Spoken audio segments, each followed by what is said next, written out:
If camping under the stars, waking up to the sounds of birds singing, and getting ready for a day of fun and challenging climb sounds like something you'd like, then you should give rock climbing a try. Today I'm going to introduce you all to the sport of rock climbing. I'll be covering some history, a few different types of climbing, as well as some basic safety techniques. So I began climbing in my junior year when I joined a mountaineering and climbing club for high school students. With them, I spent a week in Smith Rock State Park here in Oregon, and I learned to climb as well as belay. And then since then, I've become belay certified at 2 Portland climbing gyms, and I've also frequented the climbing gyms a few times. So that said, I will jump in and talk to you guys about some history. So experts agree that climbing became known as a sport in the 1880s. Around this time, it was becoming popular in a few different locations in Europe, and then it was also becoming more prominent in the United States as well. And in 1869, a man named John Muir free soloed a route in Yosemite National Park, and I will get into what free soloing means shortly. So when I was researching different accomplishments that have been accomplished in rock climbing history, I was realizing that all of them have been accomplished by men. So this led me to learn that rock climbing has been a primarily male-dominant sport since it came about. And according to 2003 records by the British Mountaineering Club in a survey that they took, quote, men were the majority by far, making up over 83% of climbers aged 19 to 45. Despite this, they say evidence has been pointing to women becoming more involved in the sport over the last decade. So as I stated a few moments ago, I will now explain the meaning of free soloing, and I will also explain what top roping is.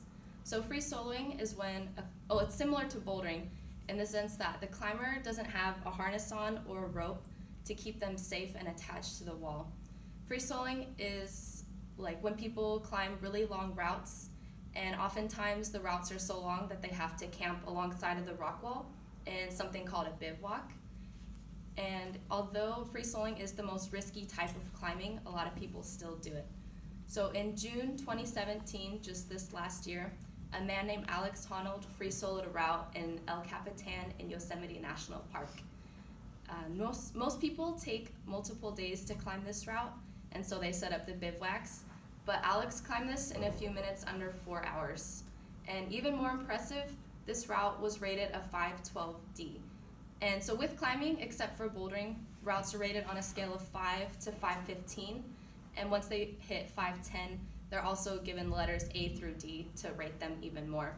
So this was a big world record that he set.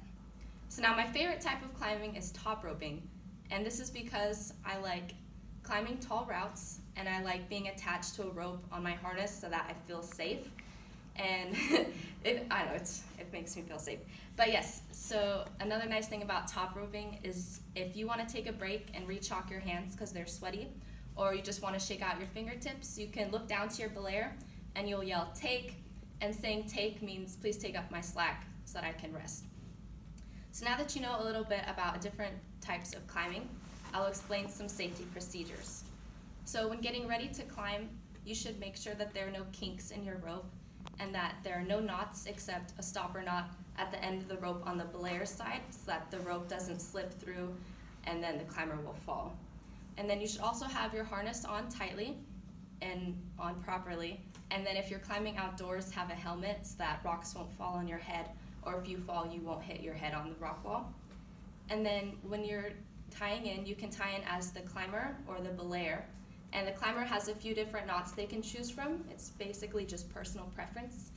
And then the belayer, they attach their belay device, either an ATC or something called a gree-gree.